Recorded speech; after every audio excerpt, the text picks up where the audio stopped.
Hello dear students, previous lecture में हम लोगों ने ग्रेटेस्ट इंटीजर फंक्शन और फ्रैक्शनल पार्ट फंक्शंस के ऊपर रेंज के कुछ क्वेश्चंस किए थे।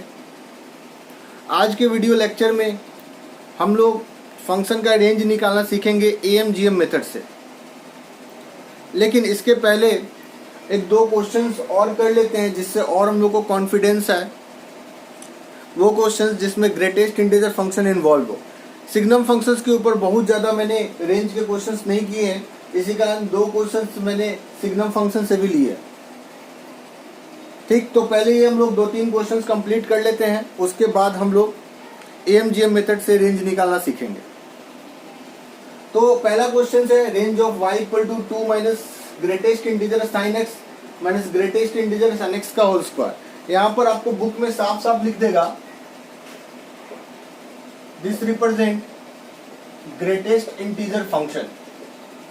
ठीक है, तो स्टार्ट करते हैं। देखिए, अब देखिए, आप देख रहे होंगे कि अब यहाँ पर आप अगर ये गलती करोगे, ठीक है, मैंने जानबूझ के ये क्वेश्चंस लिया है क्योंकि स्टूडेंट्स अमूमन ये गलतियां करते हैं कि अगर आप ग्रेटेस्ट इंटीजर साइन एक्स को आप t मान लेंगे, ठीक है, और फिर आप सोचेंगे कि y equal to 2 minus t square, ये तो क्वाड्रेटिक हो गया, ठीक है, और t में क्वाड्रेटिक हो गया, t वेरिएबल्स में, और क्वाड्रेटिक के हिसाब से आप रेंज अगर लगा दोगे तो गलत हो जाएगा। ठीक है, ये बचपना वाला बात हो जाएगा।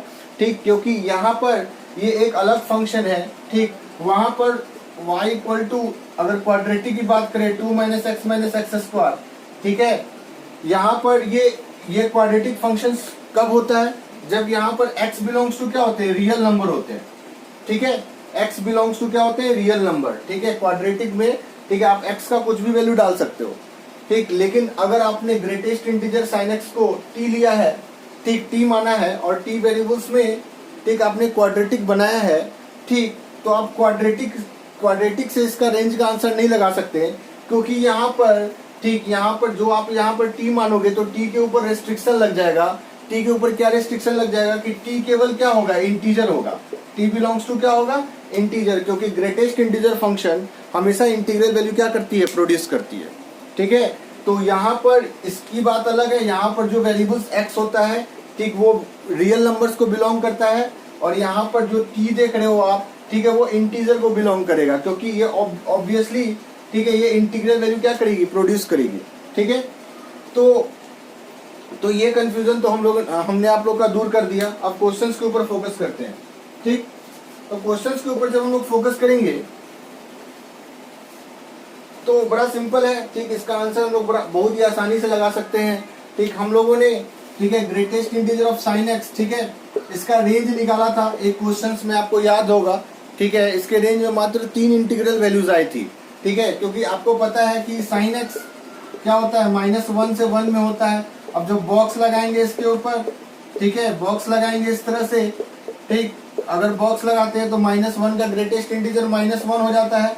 ठीक, और ये बॉक्स साइन एक्स है, ठीक, बॉक्स साइन एक्स, और ये क्या हो गया? 1 का ग्रेटेस्ट इंटीजर क्या होता है? 1, क्योंकि इंटीजर का ग्रेटेस्ट इंटीजर तो इंटीजर होता है। अब यहाँ से -1 से 1 में कितनी इंटीग्रल वैल्यूज है? 3 इंटीग्रल वैल्यूज है। -1, 0, 1, ठीक है, 3 इंटीग्रल वैल्यूज आ रही है। ठीक है, आपको पता होगा कि इस क्वेश्चन में हम लोग का जो रेंज आया था y belongs to -1, 0, 1, 3 integral value आया था। अब देखते हैं, हम लोग आ जाते हैं इस क्वेश्चन पे। तो देखो, यहाँ पर greatest integer of sine x, ठीक है, मात्र 3 इंटीग्रल वैल्यूज, ठीक है, दे रही है, और आपको इस फंक्शन का रेंज निकालना है। इसका मतलब कि y का आपको, ठीक है, यहाँ से y का क्या निकालना है? वैल्यूज निकालना है। y किस तरह की वैल्यू लेगी, कितनी वैल्यू लेगी, क्योंकि रेंज निकालने का मतलब क्या है? y की वैल्यू निकालना। ठीक, तो आप बड़ा सिंपल तरीका से आप आंसर लगा सकते हो। ठीक, एक बार साइन, देखो, एक बार ग्रेटेस्ट इंटीजर साइन एक्स -1 ले लो। ठीक, तो जब यहाँ पर -1 रख के देख लो तो y इक्वल टू, ठीक है, आप -1 रख लो, 2, इसके जगह आप -1 रख लो, और यहाँ पर -1 का होल स्क्वायर, तो 2 + 1 -1, ठीक है, ये हम लोग का क्या हो जाएगा? 2 हो जाएगा। तो एक वैल्यू तो 2 हो गई। ठीक, अब देख लीजिए, फिर आप क्या रख लो? 0 रख लो यहाँ पर। ग्रेटेस्ट इंटीजर साइन एक्स, ठीक है, 3 इंटीग्रल वैल्यूज दे रहा है। ठीक है, आप यहाँ पर ये देखो ना कि ग्रेटेस्ट इंटीजर साइन एक्स जो है ना, ठीक, आपका 3 इंटीग्रल वैल्यूज दे रहा है। एक -1 दे रहा है, एक 0 दे रहा है, क्या दे रहा है? 1 दे रहा है। ठीक, तो एक बार -1 रख के देख लिया, ठीक है, -1 रख के देखने से y की वैल्यू कितनी आई, 2 आई, यानी फंक्शन की वैल्यू 2 आई।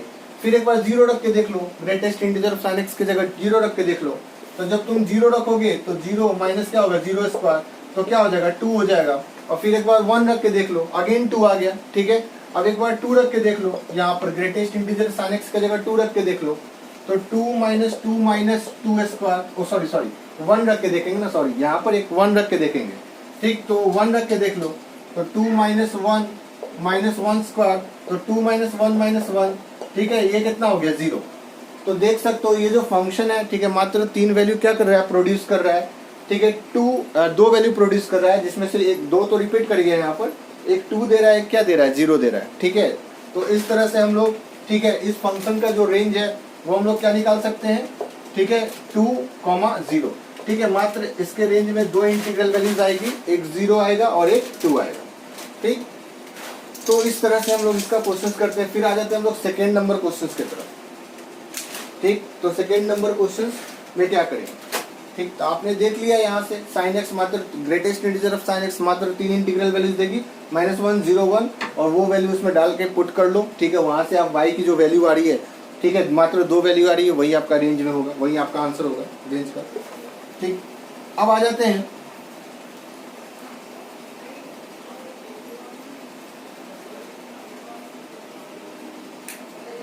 सिग्नम। यहाँ पर सिग्नम फंक्शन है x² - 2। ठीक है, तो इस फंक्शन का आपको रेंज निकालना है। देखिए सिग्नम फंक्शन, ठीक है, आपको पता है इसके रेंज में मात्र 3 इंटीग्रल वैल्यूज आती है, -1, 0, 1। ठीक है, सिग्नम फंक्शन का रेंज ऐसा होता है, डोमेन क्या होता है, R होता है। ठीक है, सिग्नम फंक्शन का ग्राफ इस तरह से होता है हम लोग का। ठीक है, इस तरह से हम लोग का ग्राफ होता है, ये 1, 0, -1।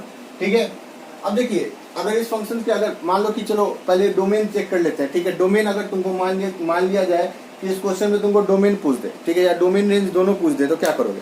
ठीक है, तो देखो आपको तो पता है सिग्नम फंक्शन का जो डोमेन होता है, ठीक है, वो सेट ऑफ रियल नंबर्स होता है। अब यहाँ पर देख लो, ठीक है, यहाँ पर सिग्नम के इनपुट में क्या है, x² - 2 है सिग्नम के इनपुट में, तो x² - 2। अब यहाँ पर तुम देख लो, अब तुम x की जगह कुछ भी लगा लो।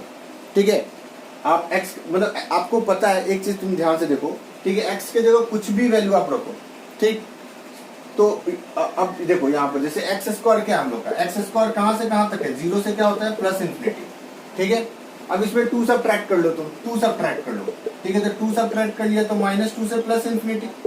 ठीक है, यानी तुम ध्यान से देखो यहाँ पर क्या हो रहा है, यहाँ पर, ठीक है, यानी सिग्नम के इनपुट में -2 से +∞ की वैल्यू गिर रही है। ठीक, तो अगर बात इसके डोमेन की कर ले, ठीक है, तो यहाँ से तुम देख सकते हो कुछ भी इनपुट रखोगे, x के नाम पर तुम कुछ भी इनपुट रखोगे, ठीक है, ठीक, हमेशा ये सिग्नम, ठीक है, वो वैल्यू अपने अंदर क्या करेगा, ठीक है, सिग्नम अपने अंदर क्या करेगा, उस वैल्यू को लेगा। ठीक है, कोई प्रॉब्लम नहीं होगा सिग्नम फंक्शन को। ठीक, x की कुछ भी वैल्यू के लिए। अब देखो, अब ये तो कंपोजिट फंक्शन टाइप हो गया। ठीक, तो अगर फंक्शन के डोमेन की बात कर ले, ठीक है, तो डोमेन इस फंक्शन का क्या हो जाएगा, सेट ऑफ रियल नंबर्स हो जाएगा। ठीक, यानी x की तुम कुछ भी वैल्यू रखने के लिए स्वतंत्र हो, कोई प्रॉब्लम नहीं है। x की पॉजिटिव वैल्यू रखो या निगेटिव वैल्यू रखो या 0 वैल्यू रखो। ठीक है, सिग्नम में सारे वैल्यू क्या होते हैं, एक्सेप्टेबल होते हैं, यानी x के किसी वैल्यू पर सिग्नम फंक्शन को कोई प्रॉब्लम नहीं है। ठीक है, इसी कारण इसका डोमेन क्या होगा, R होगा। अब इसके रेंज की बात कर लेते हैं। तो अगर हम इसके रेंज की बात करें, ठीक, तो तुम ध्यान से देखो। ठीक, अगर हम इसके रेंज की बात करते हैं, ठीक, तो ये तो कंपोजिट फंक्शन टाइप हो गया है ना, तो gx का रेंज निकाल लो। ठीक है, तो gx का रेंज आप देख सकते हो -2 से क्या है, +∞, यानी x² - 2 का जो रेंज है -2 से +∞। अब ये इसके लिए किसका काम करेगा, इनपुट का काम करेगा। ठीक है, यानी इसका जो रेंज है वो सिग्नम के लिए क्या बन जाएगा, ठीक है, डोमेन, इसका जो रेंज है वो सिग्नम के लिए डोमेन बन जाएगा। अब देखो -2 से +∞ में, ठीक, यानी ये फंक्शन कौन कौन सी वैल्यू प्रोड्यूस करेगी, या हम लोग ऐसे बोलते हैं ना, -2 से +∞ में, ठीक है, ग्राफ बना लेते हैं हम लोग। ठीक, तो -2 ये रहा, -2 से +∞ ले लो। ठीक, तो -2 से +∞ में इसका ग्राफ को तुम क्या कर रहे हो, कलर्ट कर रहे हो। ठीक है, तो -2 से +∞ में, ठीक है, तुम देखो यहाँ से क्या हो रहा है, जो भी ग्राफ आ रहा है -2 से +∞ में, इसको कलर्ट कर दो। ठीक है, तो -2 से 0 चलेगा, फिर 0 से ∞ चलेगा। ठीक है। तो अब इसके रेंज में क्या वैल्यू गिरी बताओ, -1 भी आया, 0 भी आया और +1 भी आया। तो इस फंक्शन का जो रेंज होगा, ठीक है, रेंज ऑफ फंक्शन वो क्या हो जाएगा, -1 0 1। ठीक है, देखो ऑब्वियसली x² - 2 -2 से प्लस इन्फिनिटी में जा रहा है। अगर तुमको अगर ग्राफ से समझ में आता है तो बढ़िया है, और नहीं समझ में आता है तब भी कोई प्रॉब्लम नहीं है। -2 से इन्फिनिटी में क्या होता है, इस इंटरवल में पॉजिटिव वैल्यू भी आ रहा है, निगेटिव वैल्यू भी आ रहा है, और क्या आ रहा है, 0 भी आ रहा है। ठीक है, तो जब पॉजिटिव वैल्यू आएगा, तो जब सिग्नम के अंदर में पॉजिटिव वैल्यू आएगा, यानी सिग्नम के इनपुट में अगर पॉजिटिव वैल्यू आता है तो ये आउटपुट क्या दे देगा, 1। ठीक, अगर 0 आता है ऑब्वियसली इस इंटरवल में 0 भी आएगा, अगर 0 आता है तो ये क्या दे देगा, 0 दे देगा, सिग्नम 0 0 होता है। ठीक है, और अगर निगेटिव वैल्यू आता है, ठीक है, अगर निगेटिव वैल्यू आता है तो क्या दे देगा, ऑब्वियसली -2 से इन्फिनिटी में निगेटिव वैल्यू भी तो आ रहा है ना, तो क्या दे देगा, -1 दे देगा। तो इस हिसाब से इस फंक्शन का रेंज क्या होगा, -1 0 1 हो जाएगा। ठीक है, अब आ जाते हैं हम लोग तीसरे नंबर क्वेश्चन की तरफ। ठीक है, इसको ध्यान से देख लो। ठीक, ठीक है, ओके। अब आ जाते हैं हम लोग थर्ड नंबर क्वेश्चन की तरफ।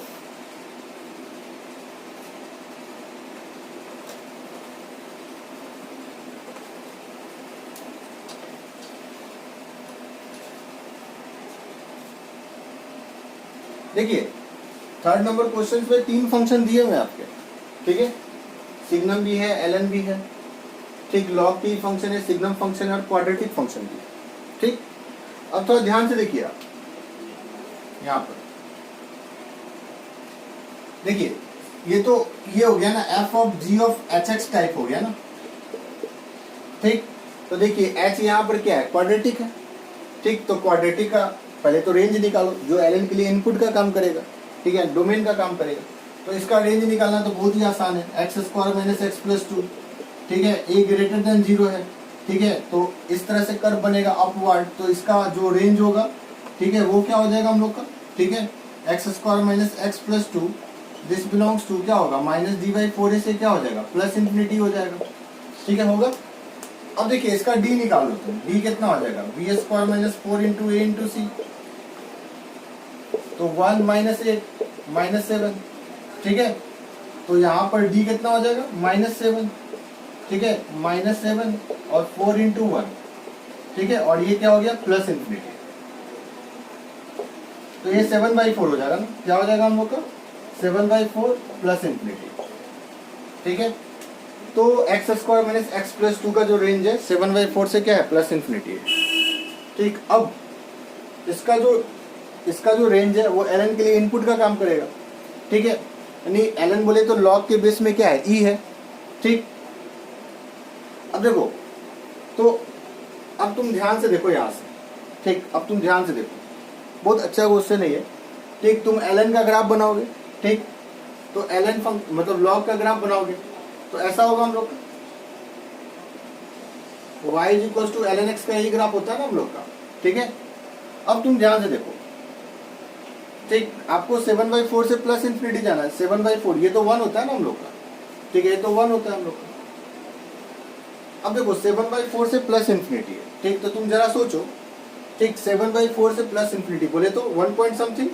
ठीक है, तो अब यहां से तुम ध्यान से देखो क्या होने वाला है।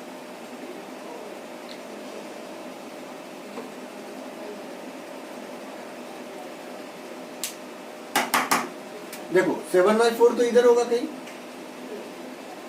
1 के बाद ही होगा 7/4 से +∞। ठीक है, तो तुम ध्यान से देख लो ना, 7/4 के बाद तुमको कलर्ड करना है ग्राफ को। ठीक है, तो भाई उतना इसमें दिमागी लगाने का जरूरत नहीं है। 7/4 के बाद कलर्ड करना है ग्राफ को। ठीक है, तो इसकी जो वैल्यू होगी वो ln क्या होगी, इनपुट के रूप में क्या ले लेगा, 7/4 ले लेगा। ठीक है, और यहाँ पर ओरिजिन है, तो तुम देख सकता है कि आउटपुट जो है, ठीक है, आउटपुट हमेशा ऑब्वियसली 0 से बड़ा होगा। यानी इसका मतलब ये जो क्वांटिटी है ना, ये जो एक्सप्रेशन है, ठीक, वो ln 7/4 से बड़ी वैल्यू दे रही है। ठीक है, तुम देखो ना। ठीक है, इसका तो काम ही नहीं है, इधर के पार्ट का तो काम ही नहीं है ना उनको। ठीक है, तो अब इसका रेंज देखो तो इस तरह से जाएगा। ठीक, तो ln 7/4। ठीक है, तुम तो देख सकते हो कि भाई ये जो है ना, ठीक, इसका जो आउटपुट है ना, इसका जो आउटपुट है वो ln 7/4 से बड़ा वैल्यू दे रहा है। और ln7/4 कैसा वैल्यू है, ऑब्वियसली पॉजिटिव वैल्यू, तुम देख सकते हो ना, पॉजिटिव वैल्यू है, ठीक है, 0 के ऊपर है, ठीक। तो सिग्नम, ठीक है, जब अपने इनपुट में पॉजिटिव वैल्यू लेगा, ठीक है, तो आउटपुट क्या दे देगा, 1, आउटपुट क्या दे देगा, 1 दे देगा। आ रहा है ना बात समझ में भाई, ln7/4 से बड़ी वैल्यू, ठीक। और ln7/4 ऑब्वियसली क्या होता है, पॉजिटिव वैल्यू होता है, ठीक है। तो अब यहाँ से तुम देख लो कि सिग्नम अपने इनपुट में, ठीक है, पॉजिटिव वैल्यू ले रहा है, क्योंकि ln, ठीक है, क्योंकि ये जो है ना, इसका जो ये जो ln x² जो है ना, ठीक ठीक, उसका जो रेंज है वो ln7/4 से बड़ा आ रहा है, ठीक। तो इसका मतलब सिग्नम अपने इनपुट में पॉजिटिव वैल्यू ले रहा है, और जब पॉजिटिव वैल्यू लेगा सिग्नम तो आउटपुट क्या प्रोड्यूस कर देगा, 1 प्रोड्यूस कर देगा, क्योंकि सिग्नम जो है अपने, ठीक है, जब पॉजिटिव इनपुट पर 1 जो वैल्यू प्रोड्यूस करता है वो क्या होता है, 1 होता है, ठीक। तो इसका जो रेंज है, इस फंक्शन का जो रेंज है, उसके आंसर में एक एलिमेंटल 1 आ जाएगा, बस यही इसका क्या हो जाएगा, आंसर हो जाएगा, ठीक है स्टूडेंट्स। तो पहला का आंसर आप, पहला हम लोग ने कर लिया, दूसरा भी कर लिया और तीसरा भी कर लिया, ठीक है। इसके रेंज में मात्र एलिमेंटल 1 आएगा, ठीक। तो अब हम लोग आ जाते हैं, ठीक है, इसको नोट कर लो तुम लोग, ठीक।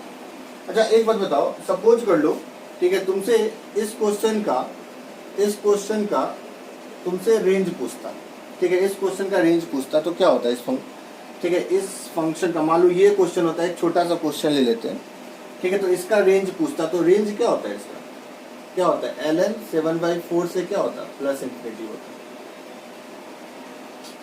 ठीक है। इसका जो रेंज होता वो देख सकते हो तुम ग्राफ से, ठीक है, क्या होता है, ln7/4 से क्या होता, +∞, ठीक है, क्योंकि यहाँ पर क्लोज लगेगा, ठीक है,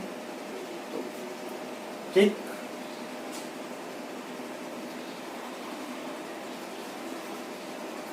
तो हम लोग स्टूडेंट्स आ जाते हैं, ठीक है, रेंज निकालना फंक्शन का यूजिंग AMGM मेथड, ठीक। तो इसको नोट कर लो,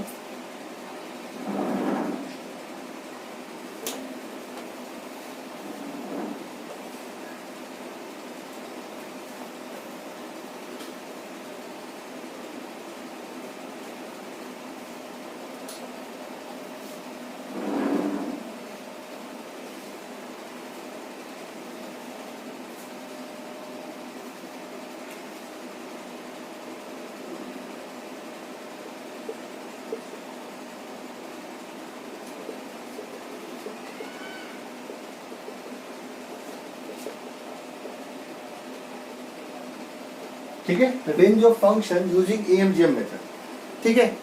इसके लिए हम लोग को, ठीक है, क्या करना होगा देखते हैं। Let A and B are two positive quantity, यानी आप ऐसे बोल सकते हो, that is A, B belongs to R plus, ठीक है, belongs to R प्लस, ठीक।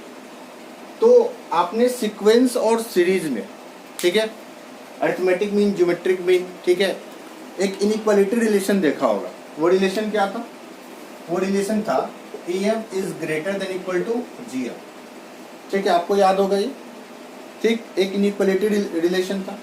अब दो नंबर A और B पॉजिटिव क्वांटिटी के बीच का AM क्या होगा, A + B/2, ठीक है, और दो पॉजिटिव क्वांटिटी A और B के बीच का GM क्या होगा, स्क्वायर रूट ऑफ क्या होगा, AB होगा, ठीक है। अब ये 2 इधर मल्टीप्लाइड हो गया, तो A + B greater than equal to 2 square root of AB होगा, ठीक। तो अब थोड़ा ध्यान से देखिए इस बात को, ठीक है, ध्यान से देखिए, यानी कहने का मतलब ये हुआ कि यहाँ पर A + B ग्रेटर देन और equal to 2 square root of AB है ना। तो यहां पर इक्वालिटी का साइन भी है, तो इक्वालिटी का साइन यहां पर देख सकते हो, ठीक, एक ग्रेटर देन है और ग्रेटर देन के साथ क्या इक्वालिटी का भी साइन है। तो यहां पर इक्वालिटी का साइन हमेशा होल्ड नहीं करेगा, ठीक है, एक ही कंडीशन में होल्ड करेगा, ठीक। Equality will be hold when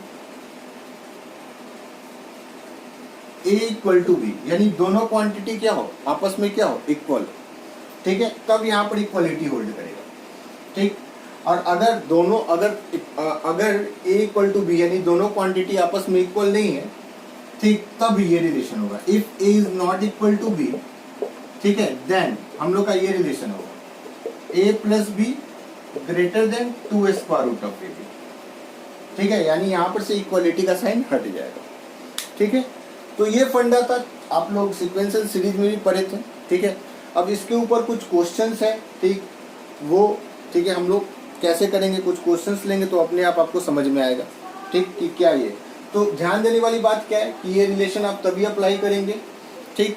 और देखो किस टाइप के क्वेश्चन में अप्लाई करेंगे ये भी इंपॉर्टेंट है, ठीक है, किस टाइप के क्वेश्चन में, ठीक।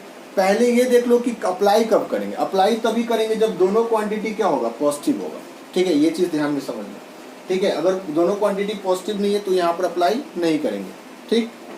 अब सवाल ये उठता है, सवाल यहाँ पर ये उठता है कि किस टाइप के क्वेश्चंस में, ठीक है, ये हम लोग फंडा अप्लाई करेंगे, ठीक। तो पहले इसको नोट कर लो, फिर हम लोग आते हैं इसके।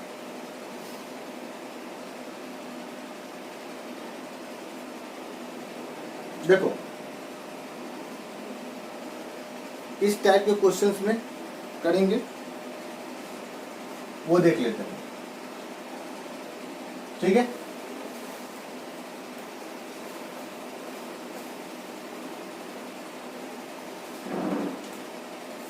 देखिए जैसे दो एग्जांपल्स लेते हैं तो आपको समझ में आ जाएगा। जैसे सपोज कर लो ऐसा कुछ क्वेश्चन है, f x equal to x square plus 16 by x square, ठीक है, ये क्वेश्चन दिया हुआ है, ठीक। और इस फंक्शन का हमको क्या निकालना है, इस फंक्शन का हम लोग को रेंज निकालना है। तो देखिए क्वेश्चंस देखेंगे और तुम्हारे दिमाग में अचानक से ये चीज नहीं आएगा, ठीक है, कि अब देखो मान लो कि तुम, ठीक है, रेंज के सारे जितने भी टाइप के क्वेश्चन है सब कर गए और 2 महीना बाद अचानक से ये क्वेश्चन तुम्हारे सामने आता है, तो उस समय तुम अब रेंज निकालने के तो बहुत सारे मैंने मेथड बताए, तो उस केस में आपको कैसे क्लिक करेगा कि ये क्वेश्चन AMGM मेथड से ही बनेगा, कैसे क्लिक करेगा। तो देखो कैसे क्लिक करेगा बताते हैं। सबसे पहले जैसे ही तुम क्वेश्चन देखोगे तो तुम ये ऑब्जर्व करोगे कि एक्स स्क्वायर ये पॉजिटिव क्वांटिटी है और 16 बाई एक्स स्क्वायर भी एक क्या है, पॉजिटिव क्वांटिटी है, ठीक। तो पहला नोटिस करने वाला बात कि दोनों क्वांटिटी क्या है, पॉजिटिव, ठीक। तो एक साइन मिलता है AMGM मेथड, ठीक है, अप्लाई करने का। अब देखो दूसरा साइन कब मिलेगा, तो दूसरा साइन तब मिलेगा जब ये दोनों, ठीक है, expression x square and 16 by x square, ठीक है, यहाँ पर वेरिएबल्स क्या हम लोग का एक्स स्क्वायर, ठीक। तो वेरिएबल्स कैंसल्ड हो रहा हो, ठीक है, वेरिएबल्स तुम्हारा कट रहा हो, ठीक है, तभी, यानी देखो यहाँ पर जब तुम इन दोनों को मल्टीप्लाई करोगे, ठीक है, तो वेरिएबल्स तुम्हारा क्या होगा, कैंसल्ड हो जाएगा, एक्स स्क्वायर क्या हो जाएगा, कैंसल्ड हो जाएगा। समझ में आ रहा है, यानी जो तुम्हारा इनपुट है, ठीक है, वो कैंसिल हो रहा होगा, ठीक, यानी यहाँ पर जो वेरिएबल्स है वो कैंसिल हो रहा होगा। तो दो साइन, ठीक है, 2-3 क्वेश्चंस करेंगे तो अपने आप समझ में आएगा, ठीक है, बस ध्यान से देखते चलो, ठीक। तो बड़ा आसान क्वेश्चन हमने लिया है, ठीक है, और इस फंक्शन का आपको क्या निकालना है, रेंज निकालना है, ठीक। तो अब क्या करने वाले हो, सिंपल है, AMGM मेथड अप्लाई कर लो, ठीक। तुम्हारे पास दो क्वांटिटी है x square and 16 by x square, ठीक है, दो क्वांटिटी है और दोनों के बीच में समेशन है, ठीक। अब इसके ऊपर AMGM मेथड अप्लाई करो, ठीक है, तो इसको A मान लो और ये तुम्हारा क्या हो गया, B हो गया, ठीक। तो A प्लस बी बाई 2 यानी A plus B by 2 greater than equal to square root of, ठीक है, A इंटू बी, यही होता है ना, होता है। अब देखो यहाँ से वेरिएबल्स पार्ट क्या हो रहा है, कैंसिल हो रहा है, इसी कारण मैंने AMGM मेथड अप्लाई किया। वेरिएबल्स पार्ट कैंसिल नहीं होता तो हम ये मेथड अप्लाई नहीं करते, तब हम लोग यहाँ से रेंज नहीं निकाल पाते, ठीक है। अब देख लीजिए यहाँ पर क्या हो रहा है, x square plus 16 by x square, ठीक है, और ये 2 है जो उधर जाके, ये तो 16 स्क्वायर रूट ऑफ 16 कितना हो जाएगा, 4 हो जाएगा, ठीक है, 4। और यहाँ से 2 जो डिवाइडेड था वो उधर मल्टीप्लाइड हो जाएगा, ठीक है, ये 2 उधर चला जाएगा, ठीक है। तो x square plus 16 by x square greater than equal to कितना हो गया, 8, ठीक है, ग्रेटर देन इक्वल टू 8 हो गया, ठीक। अब देखिए ध्यान से, यानी ये जो तुम्हारा, यही तुम लोग का फंक्शन था ना, ठीक है। तो अब तुम ध्यान से देख लो कि ये जो एफ एक्स है वो तुम्हारा ग्रेटर देन इक्वल टू क्या हो गया, 8 हो गया, ठीक। अब अब इसका मतलब हम लोग लिख सकते हैं एफ एक्स बिलोंग्स टू, ठीक है, क्लोज्ड इंटरवल 8 से क्या हो गया, प्लस इन्फिनिटी हो गया, ठीक। एफ एक्स बोले तो y, y equal to f x होता है, तो वाई बिलोंग्स टू क्या हो गया, 8 से क्या हो गया, प्लस इन्फिनिटी। यानी इस फंक्शन का जो रेंज हो गया तुम्हारा 8 से क्या हो गया, प्लस इन्फिनिटी हो गया, ठीक है। अब सवाल यहाँ पर ये उठता है कि यहाँ पर तुमने इक्वालिटी का साइन लगाया, ठीक। अब देखो इस हिसाब से तुम ये भी बोल सकते हो, ठीक है, इस हिसाब से ये भी बोल सकते हो कि y की जो मिनिमम वैल्यू है, ठीक है, y की जो मिनिमम वैल्यू है या लिस्ट वैल्यू बोलो, मिनिमम वैल्यू या लिस्ट वैल्यू, वो कितने के बराबर हम लोग 8 के। तो बहुत सारा क्वेश्चंस में ना तुमको रेंज नहीं पूछ के बस आपको बोल देगा कि इसके लिस्ट वैल्यू निकालो, ठीक। तो लिस्ट वैल्यू तो इसके कितने के बराबर आ रही है, 8 के बराबर आ रही है, ठीक है। अब सवाल यहाँ पर ये उठता है कि आपने इक्वालिटी यहाँ पर यूज किया, ठीक है, इक्वालिटी यूज किया और यहाँ पर क्लोज्ड इंटरवल है, इसी कारण तुम लिस्ट वैल्यू क्या बोल रहे हो, 8 बोल रहे हो। अगर यहाँ पर क्लोज्ड इंटरवल हो के ओपन इंटरवल होता, सपोज कर लो ऐसा कुछ होता, तो यहाँ पर लिस्ट वैल्यू 8 नहीं होता। इस केस में लिस्ट वैल्यू इसका एग्जिस्ट ही नहीं करता, मिनिमम वैल्यू एग्जिस्ट ही नहीं करता, और मैक्सिमम वैल्यू तो ऐसे भी इसका एग्जिस्ट नहीं करेगा, राइट। तो कहने का मतलब यहाँ पर ये है कि लिस्ट वैल्यू तो तभी बोल पा रहे हैं जब यहाँ पर क्लोज्ड इंटरवल है ना, क्लोज्ड इंटरवल है। अब तुम ध्यान से देखो एक और बात, अब यहाँ पर तुम पूछोगे सर इक्वलिटी का साइन यहाँ पर आपने होल्ड किया, इसका मतलब ये दोनों क्वांटिटी आपस में बराबर होगा, ठीक है। तो देख लो एक्स स्क्वायर, ठीक है, इक्वल टू 16/x², ठीक। देखो ये दोनों आपस में बराबर है कि नहीं, ठीक। तो ध्यान से देख लो यहाँ पर, ठीक, चेक करके देख लो। अब देखो ये दोनों आपस में बराबर है, ठीक है। इसका तुमको प्रूफ कैसे मिलेगा, इसका प्रूफ तभी ना मिलेगा जब x की कोई रियल वैल्यू आ रही होगी, यानी x की कोई पर्टिकुलर वैल्यू आ रही होगी जिस पर ये दोनों क्वांटिटी आपस में क्या हो जाएगा, इक्वल हो जाएगा, ठीक। तो ये दोनों क्वांटिटी चेक कर लो कि x के किसी रियल वैल्यू के लिए आ रही है कि नहीं आ रही है, यानी x के रियल वैल्यू के लिए अगर ये आ रही है तो इसका मतलब ये दोनों क्वांटिटी आपस में इक्वल होगा और x के उस पर्टिकुलर वैल्यू पर इक्वल होगा। जैसे देख लो यहाँ पर मल्टीप्लाई कर लो तो x4 इक्वल टू कितना हो गया, 16, और x इज इक्वल टू क्या हो गया, 16 1/4, यानी इसको तुम फोर्थ रूट ऑफ भी क्या लिख सकते हो, 16 लिख सकते हो, ठीक है। अब तुम खुद से सवाल करो, ठीक है, x equal to fourth root of 16, खुद से सवाल करो ये फोर्थ रूट ऑफ 16 क्या रियल नंबर है, ऑफ कोर्स रियल नंबर है, ठीक है। तो किसी रियल नंबर के लिए, ठीक है, ये दोनों आपस में, अब सवाल ये उठता है कि देखो ये दोनों आपस में, ये दोनों क्वांटिटी आपस में बराबर कब है, जब x की वैल्यू तुम 16 रेज़ टू द पावर 1/4 या फोर्थ रूट ऑफ 16 लिखो। अब तुम ये वैल्यू इधर पुट करके देख लो, ठीक है, वैल्यू पुट करके देख लो, तुम देखोगे, वेरीफाई करके देख लो, देखोगे कि LHS इक्वल्स टू क्या होगा, RHS होगा। यानी अगर ये वैल्यू इधर पुट करते हो तो x इधर से जो वैल्यू जनरेट होगा वही वैल्यू इधर से भी जनरेट होगा, ठीक है। वो एक बार रख के देख लो, तुमको पता चल जाएगा, ठीक है। तो x यहाँ पर x का रियल वैल्यू आ रहा है, ठीक है, x के किसी रियल वैल्यू, इसको सॉल्व करने पर x का एक रियल वैल्यू आ रहा है, तो इस हिसाब से रियल वैल्यू आ रहा है, मतलब ये चीज़ इस बात का हिंट है कि ये दोनों क्वांटिटी बराबर होगी और इस पर्टिकुलर वैल्यू पर बराबर होगी, ठीक है, यही कहानी है, ठीक। अब देखो इस क्वेश्चन का अलग अलग तस्वीर तुमको कंफ्यूज करने के लिए कैसे कैसे बना सकता था, ठीक है, उसकी भी बात कर लेते हैं। सपोज कर लो ये क्वेश्चन ऐसे नहीं देख के तू ऐसे दे दिया होता, x4 + 16/x², ठीक है, सपोज कर लो ऐसे दे दिया था, ठीक है, ऐसा तस्वीर नहीं बना के ऐसा तस्वीर बना देता, तब क्या करते, ठीक है, तब वही स्टेप अप्लाई करते हैं, ठीक है, l + m/n, ठीक है, तो l/n प्लस क्या हो गया m/n, ठीक है। तो उस हिसाब से, ठीक, दिस अपॉन दिस क्या लिखते, ठीक, यहाँ से क्या लिखते तुम, यहाँ से क्या लिखते हैं x4/x², और यहाँ से क्या लिखते हैं 16 क्या हो गया x², ठीक। अब ये कैंसिल हो गया, x² आ जाता और ये 16/x² आ जाता। तो ये जो क्वेश्चन है, ठीक है, अल्टीमेटली इसी क्वेश्चन में क्या हो जाता, कन्वर्ट हो जाता, बस खेल खत्म, ठीक। अब तुम ध्यान से देखो, एक चीज और नोटिस करने वाला हूँ, देखो ये क्वेश्चन में तुमको ऐसे भी होता कि कोई फाइनाइट नंबर जोड़ देता, 2 जोड़ देता, ठीक है, या इस क्वेश्चन में से 1 क्या होता, घटा देता, कौन बड़ी बात है। सपोज कर लो 1 घटा देता, तो यहाँ से भी हम लोग क्या घटा देते, ये अगर ये 1 घटा देता तो यहाँ इस पार्ट का हम लोग क्या निकाल देते, रेंज निकाल देते, ठीक है, रेंज हम लोग का आ गया, और इस इंटरवल में से हम लोग 1 को क्या कर देते, घटा देते। तो इस इंटरवल में से अगर हम 1 को घटाते, ठीक है, मान लो इस इंटरवल से 1 को घटाते तो क्या आ जाता, 7 से क्या आ जाता, प्लस इन्फिनिटी आ जाता, और ये हम लोग का क्या हो जाता, आंसर हो जाता। समझ में आई बात, ठीक। तो ये वाला फंडा हम लोग अप्लाई कर सकते हैं, ठीक। तो अब मान लो इसमें 2 जोड़ दिया, मान लो इसमें 7 जोड़ दिया, ठीक है, तो यहाँ भी तुम 7 जोड़ दो तो क्या होगा, 15 से क्या हो जाएगा, प्लस इन्फिनिटी, ये तुम्हारा रेंज हो जाएगा, ठीक है। तो ये कहानी है इसका, तो समझ में आए, 1-2 क्वेश्चंस और करेंगे और क्लियर हो जाएगा, ठीक। तो इसको पहले नोट कर लो, ठीक है। हम लोग का जो क्वेश्चन था, ओरिजिनल क्वेश्चन था, ठीक है, वो क्या था हम लोग का एक्स स्क्वायर प्लस 16x², और उसका आंसर हम लोग को क्या आया था, ये आया था, ठीक है। ओके, ठीक। तो हम लोग नेक्स्ट क्वेश्चन के ऊपर आते हैं।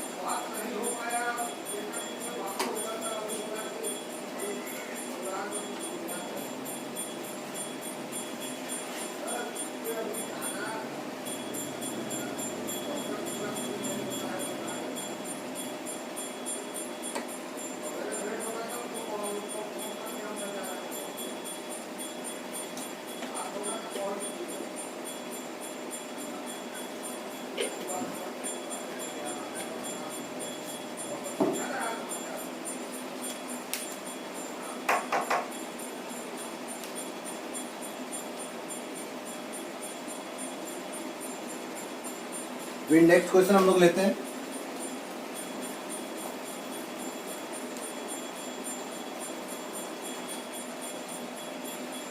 देखिए नेक्स्ट क्वेश्चन हम लोग का fx equal to tan square x plus 16 25 cot square x -2, ठीक है। ये जो क्वेश्चन आप देख रहे हो ना, आपको इसका रेंज निकालना है, ठीक। तो क्या करने वाले हैं हम लोग, अगेन जो मैं बोल रहा हूँ, ठीक है। आपको मान लो 2 महीना बाद ये क्वेश्चंस मिलता है आपको, ठीक है। क्या क्या ऑब्जर्व करोगे इस क्वेश्चंस के अंदर? ऑब्जर्व करने वाली बात ये है कि पहले देखोगे कि ये दोनों क्वांटिटी पॉजिटिव है कि नहीं। ये तो एक कांस्टेंट इसमें से सबट्रैक्ट कर रखा है। मेन चीज तो आपका ये है, ठीक है। ये पार्ट मेन है, इसी में वेरिएबल्स इन्वॉल्व है, एक्स जो वेरिएबल्स है यहाँ से यहाँ तक में इन्वॉल्व है, ठीक है। और ये तो सबट्रैक्ट कर रखा है, कांस्टेंट सबट्रैक्ट कर रखा है, तो इसका रेंज निकाल लो, उसमें से 2 क्या कर लेना, सबट्रैक्ट कर लेना, ठीक है।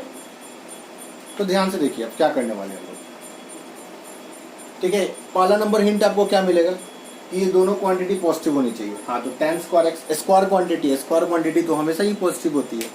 उसके बाद 25 cot स्क्वायर एक्स, ठीक है, ये भी एक स्क्वायर क्वांटिटी, ये भी हमेशा पॉजिटिव होगी, इसमें क्या है, ठीक। तो पहला हमको साइन मिल गया, ठीक है, AMGM मेथड अप्लाई करने का। अब दूसरा साइन, ठीक है, दूसरा साइन क्या है? दूसरा साइन ये है कि ये दोनों क्वांटिटी एक दूसरे का रेसिप्रोकल, मतलब 25 को अगर हटा दो, कांस्टेंट पार्ट को हटा दो, तो दोनों एक दूसरे का क्या है, रेसिप्रोकल है, ठीक। ये दोनों कट जाएगा, ठीक है, ये दोनों क्या हो जाएगा, कट जाएगा, ठीक है। और AMGM इनइक्वालिटीज रिलेशन में, ठीक है, ये वाला फंडा तो होता है, यानी A का गुना किसके साथ होता है, B के साथ, ठीक है। और अगर आंसर चाहिए तो तुम्हारा वेरिएबल्स पार्ट क्या होना चाहिए, कटना चाहिए। वेरिएबल्स पार्ट तभी होगा, कटेगा, ठीक है, जब अगर 25 को हटा लो तो पता चलेगा ये दोनों रेसिप्रोकल है, ठीक।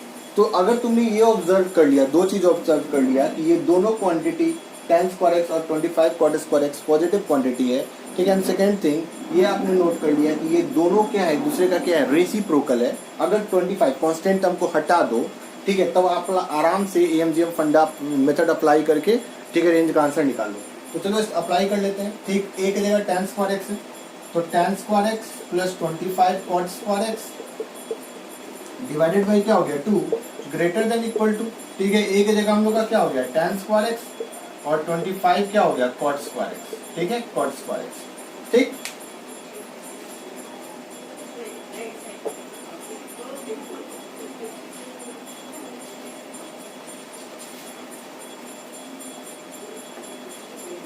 ओके, तो अब देखो, अब यहाँ पर क्या होगा तुम्हारा, tan square x into cot square x, ये तो कट जाएगा ना, tan square x into 25 by कितना हो जाएगा, tan स्क्वायर एक्स, ये कट गया, और स्क्वायर रूट ऑफ 25 कितना हो गया, 5, और ये इधर से 2 गुना होकर क्या बना देगा, 10, ठीक है।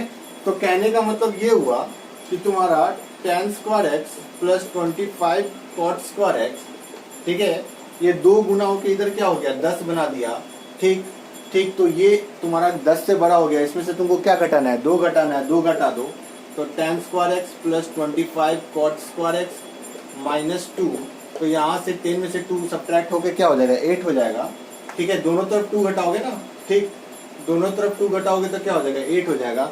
और इस तरह से हम बोल सकते हैं भाई इस फंक्शंस की जो मिनिमम वैल्यू है, लिस्ट वैल्यू, वो कितने के बराबर हो जाएगी, 8 के, ठीक है। तो fx का जो लिस्ट वैल्यू है, ठीक है, जो लिस्ट वैल्यू है, ठीक है, y की जो मिनिमम वैल्यू है, ठीक है, वो किसके बराबर है, 8 के, ठीक है।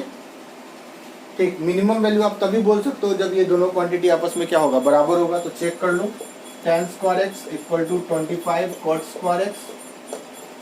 ठीक है, देख लो क्या हो रहा है। तो tan स्क्वायर एक्स 25 बाई कितना हो गया, tan square x cot square x by क्या हो जाएगा, 25 बाई tan स्क्वायर एक्स। ये दोनों इधर मल्टीप्लाइड हो जाएगा तो क्या हो जाएगा, tan 4x इक्वल टू 25, और ये क्या हो जाएगा, tan x is equal to 25 raise to the power क्या हो गया 1/4। ठीक है, अब खुद से सवाल करो कि क्या tan x जो है वो 25 रेज टू द पावर 1/4, ठीक है, ये दे सकता है कि नहीं। ठीक है, ये खुद से सवाल करो। ठीक, बेसिकली स्क्वायर रूट ऑफ 5 है 25, ठीक है, रेज टू द पावर 1/4 बोले तो क्या हो गया 5 स्क्वायर। ठीक है, क्या हो जाएगा हम लोग को 5 स्क्वायर और 1/4, ये दोनों कट जाएगा 5 1/2, यानी स्क्वायर रूट ऑफ क्या हो जाएगा 5 हो जाएगा। ठीक है, और तुम खुद से सवाल करो, यानी 25 रेज टू द पावर 1/4 किसके बराबर है, √5 के। अब तुम खुद से सवाल करो कि क्या tan x √5 के बराबर हो सकता है। ठीक है, खुद से सवाल करो। ठीक है, क्या tan x √5 के बराबर हो सकता है, ऑफ कोर्स हो सकता है, क्योंकि tan x का जो रेंज होता है वो -∞ से +∞ होता है। tan x कुछ भी वैल्यू, कोई भी रियल वैल्यू प्रोड्यूस कर सकता है। तो tan x के जगह, ठीक है, tan x के जगह तुम √5 आ रहा है। ठीक, अगर मान लो √10 भी आ जाता, मान लो -25 भी आ जाता, ठीक है, -30 भी आ जाता, tan x के जगह 500 भी आ जाता, 525 भी आ जाता, तो यह तो हर तरह की वैल्यू, हर लार्ज से लार्ज वैल्यू और स्मॉल से स्मॉल वैल्यू को क्या करती है, ठीक है, tan x क्या करता है, लेता है। ठीक है, ऑल वैल्यूज आर एक्सेप्टेबल, ठीक है, from -∞ to +∞, because tan x, range of tan x क्या होता है, ऑल रियल नंबर्स होता है, -∞ से क्या होता है +∞ होता है। अब सपोज कर लो यहीं पर अगर tan x के जगह अगर sin x लिखा होता, सपोज कर लो, और sin x is equal to √5 आ रहा होता, sin x is equal to √5 आ रहा होता, तो तब क्या यहाँ पर इक्वालिटी का साइन होल्ड करता। ठीक है, ये AMGM जो मेथड है, ठीक है, इनइक्वालिटी रिलेशन है, क्या यहाँ पर इक्वालिटी का साइन होल्ड करता, नहीं करता।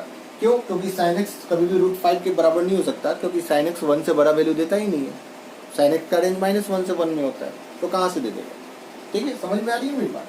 ठीक, तो यही कहानी है इसमें। तो sin x is equal to क्या हो गया हम लोग का √5, ये कभी एक्सेप्टेबल नहीं होगा। अगर ऐसा होता, ठीक है, तो यहाँ पर मिनिमम वैल्यू एग्जिस्ट ही नहीं करती। ठीक है, और हम लोग का जो आंसर है, ठीक, यहाँ पर तो आंसर क्या आ रहा है, +∞ से क्या आ रहा है, +8 से क्या आ रहा है, अगेन +∞ आ रहा है। ठीक, तो ये नहीं आके, ठीक है, यहाँ पर हम लोगों को ओपन इंटरवल लगाना पड़ता है। क्या लगाना पड़ता है, ओपन।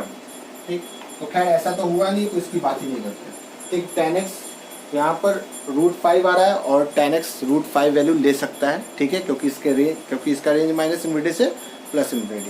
ठीक है, तो ये हो गया इस तरह से इसका, ठीक है, रेंज हो गया। ठीक, अब हम लोग आते एक और क्वेश्चन के ऊपर आते हैं। ठीक, इसको नोट कर लीजिए।